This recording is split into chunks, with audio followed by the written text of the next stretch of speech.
Vinisha Reddy, Functional Nutrition Clinic, control diabetes naturally with right nutrition.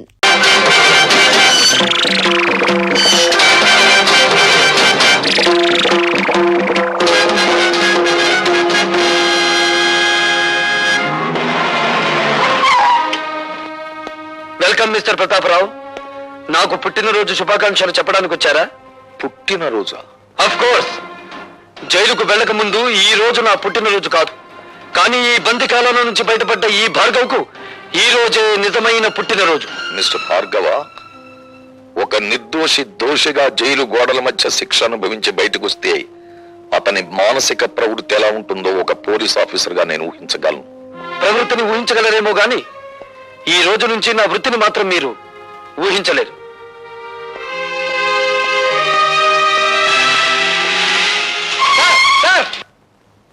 Sir, good morning sir. ఈ రోజే కదా మా Bhargav release అయింది. Bhargava release అయి వెళ్లిపోవడం కూడా జరిగింది. ఏడు బాబాయ్ నువ్వు అనేది? భార్గవ వెళ్ళిపోయాడా? ఎటు వెళ్ళాడు సార్?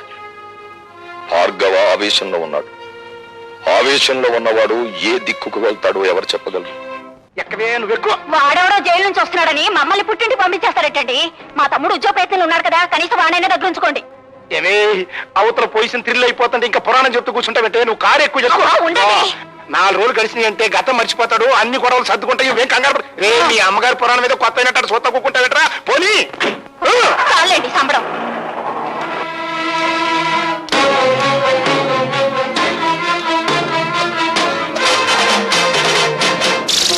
అందరినీ పంపించేశావా? పంపించేశాను. పిచ్చిగాడిదే, నిన్ను చంపితే సాక్ష్యం కూడా లేకుండా చేసుకున్నావు కదరా. నన్ను చెప్తావా? అమ్మో, ఎవడైనా ఎవరి నుంచైనా తప్పించుకోవచ్చు కానీ ఈ భార్గవరాముడి చేతుల్లో నుంచి తప్పించుకోలేరురా. నేను నీ పాలిటి మృత్యుదేవత. నన్ను చంపి చేయకండి బాబు, క్షమించండి. క్షమిస్తాను. విధ్వంసకాండ పూర్తయ్యాక విశ్రమిస్తాను.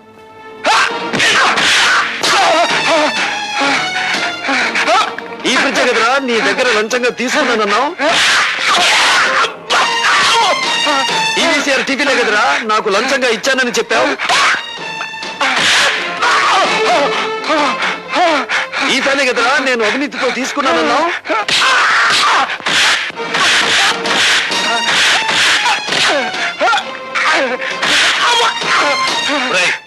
డీసీపీ ఫోన్ చేసి నేను నిన్ను కొట్టానని చెప్పి వద్దులండి చెప్పింది చెయ్యి.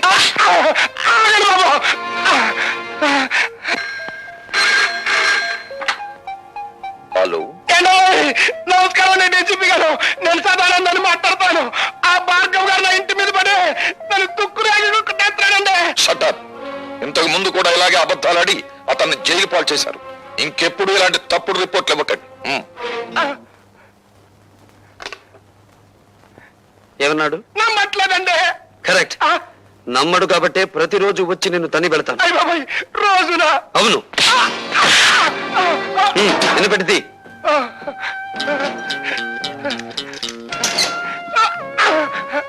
ఇది నువ్వు నాకు ఇవ్వని ఫ్రిడ్జ్, వీసీఆర్, టీవీ, ఫ్యాను కొనుక్కోవడానికి కావలసిన డబ్బు. ఇది ఇంటల్లుడిలా నిన్ను ఇంటికొచ్చి కొట్టిపోవడానికి మోటార్ సైకిల్ కొనుక్కోవడానికి కావలసిన డబ్బు. అంటే మా అల్లుడికి, మా అమ్మాయికే గొలుసుకొని పెట్టలేదండి. అలాగా? ఏ అమాయకురాల్ని మోసం చేసి కేసులో నన్ను ఇరికించావు ఆ పిచ్చి కూతురికి డైమండ్ నెక్లెస్ కొనుక్కోవడానికి కావలసిన డబ్బు. ఎలా ఉంది మన థ్రిల్? అసలు థ్రిల్ అంటే ఎట్టుంటుందని ఇప్పుడే తెలిసిందండి. వస్తా. మీకంటే బందిపోట్లేనివ్వండి బాబు. అన్నయ్యడండి? ఊరంతా వెతికాను, ఎక్కడ కనిపించలేదు. కనిపించలేదా? అసలు జైలు నుంచి విడుదలయ్యాడా? అయ్యాను. నేను విడుదలవటమే కాదమ్మా, చట్టం గొడుగులో న్యాయం ముసుగులో బందీగా ఉన్న ఈ వ్యవస్థకు గుణపాఠం చెప్పబోతున్నాను.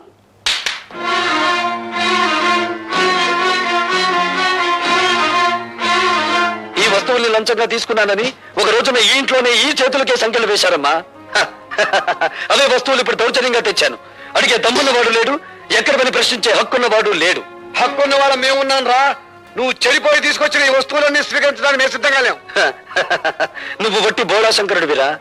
ఇన్నేళ్ల నుంచి ఆటో నడుపుతున్నా నువ్వు నీ భార్య మెడలో చిన్న బంగారు గొలుసైనా చేయించగలిగావా? నేను చూడు, జైలు నుంచి బయటపడ్డ కొన్ని గంటలు తిరగకుండా నా చెల్లెలికి కొన్ని వేలు విలువ చేసే బంగారపు నెక్లెస్ తీసుకొచ్చాను, ఈ ఖరీదైన సామాన్లు తెచ్చాను. ఇంకా అన్నయ్య ఇవన్నీ ఎక్కడివి? నిజం చెప్పాలంటే తోపిడి, అబద్ధం చెప్పాలంటే ఏ ఆగిపోయారే? చెప్పండి. అబద్ధాలు చెప్పడంలో మీరు ఆడితేరిపోయారు కదా. ఒకసారి జైలుకి వెళ్ళి వచ్చిన వాడిని కదా, అనుభవం పెరిగింది. ఇంకా మీ బుద్ధి పెడత్రోలు పట్టకముందే దాన్ని సక్రమ మార్గంలో పెట్టాలి. పదండి. లత, ఏమిటిది? మీరు రాకపోతే నా మీద ఒట్టే. పదండి. హలో రాభాగవ, కూర్చో. సిడాం. ఎందుకో రమ్మన్నారట?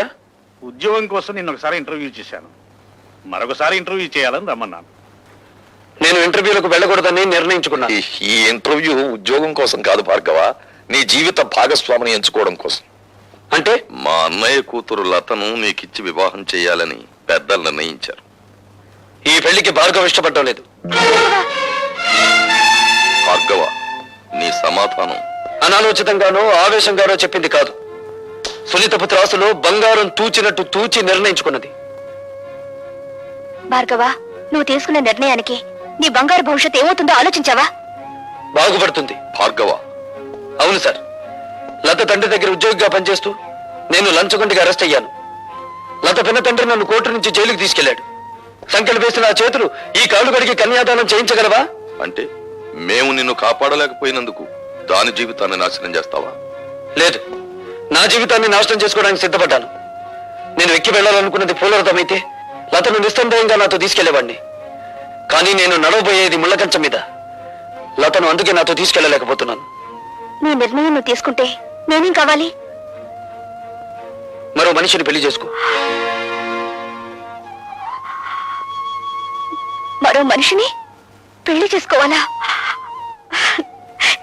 ఎంత తేలిక అన్నావు భార్గవ. నువ్వు నా శ్రేయస్ కోరే చెప్తున్నావా? నీ శ్రేయస్సు కోరుకోకపోతే వెంటనే నేను పెళ్లి చేసుకునేవాడిని.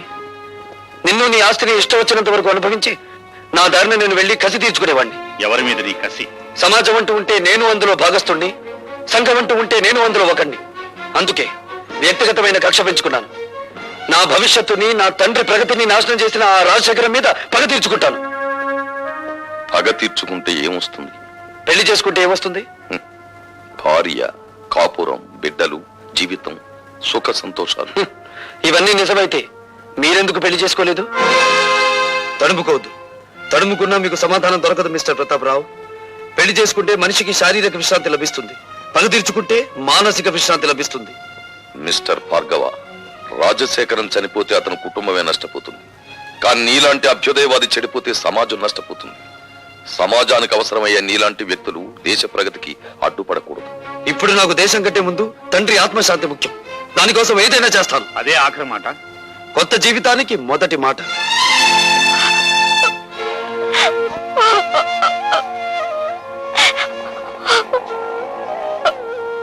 ఊరుకోమా, ఊరుకో. అతను ఎంత చెప్పినా వినే మనిషి కాడమ్మా. ఆవేశం చల్లారిన తర్వాత అతనే తిరిగి వస్తాడులే. ఊరుకో.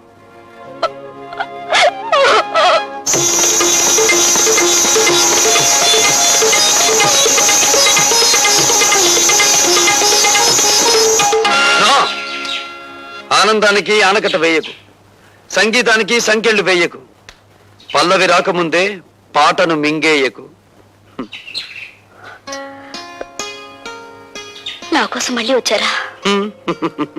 నన్ను రప్పించిన నీ అందానికి నా జోహార్లు. ఈ కొత్త దారిలో నాకు నడక నేర్పు. ఈ కొత్త జీవితంలో నాకు మాట నేర్పు. వీల్లేదు. మీరు ఇలా కావడానికి వీల్లేదు. నో, నువ్విలా మాట్లాడడానికి వీల్లేదు. ఇక మనకన్ని ఆటలు పాటలు మజాలే. రా.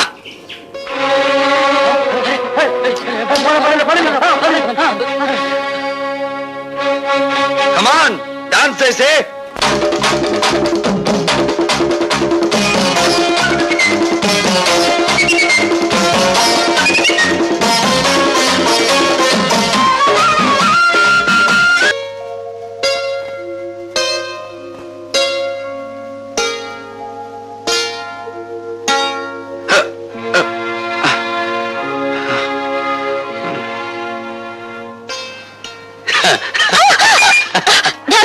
ఏమిటిది? రోజా డార్లింగ్, ఇంకా చూపుల దగ్గరే ఉన్నావా? చా చా చా చా చా చా. ఏమీ బాగోలేదు. కమాన్. వదలండి భార్గవ. ఇదే పని నేను చేశానని కోపంతో నా చెంప పగలగొట్టారా? నేనలా మీ మీద చేయి చేసుకోలేను. అందుకే నేను మీకు నమస్కారం చేస్తున్నాను. మీరు వెళ్ళిపోండి. రాజశేఖర్ మీద కక్ష సాధించాలనుకుంటే ఇలా కాదా?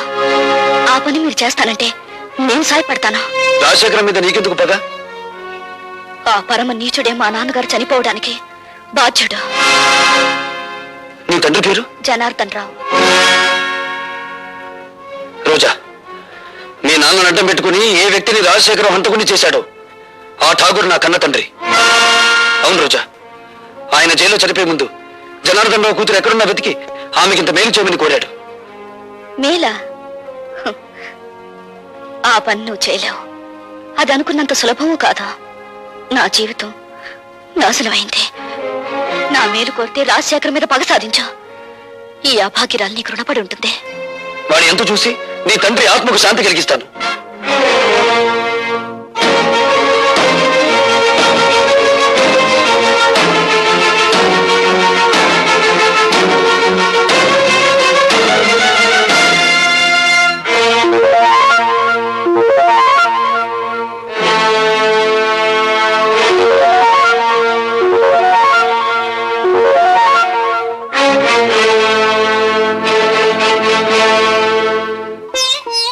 ఈ ఇంటికి మగవాళ్లే గాని ఆడవాళ్లు రారే.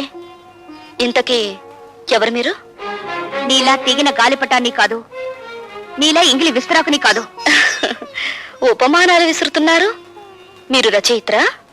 నేనెవరైతే నేనులే. నువ్వేం చేయకూడదో చెప్పిపోవడానికి వచ్చాను. నాకు శాసించడమే అలవాటు గాని శిరసా వహించడం అనేది చేత కాదు. ఆ పొగరే నీ కళ్ళు నీ నెత్తి మీదకి వచ్చేలా చేసింది. నెత్తి మీద మా కళ్ళు లేకపోతే ఆకలి పెంచుకుంటూ వచ్చే రసికులందరూ మా కాళ్ళు పట్టుకోరుగా. నువ్వు ఆడదానివా, ఆడించేదానివా?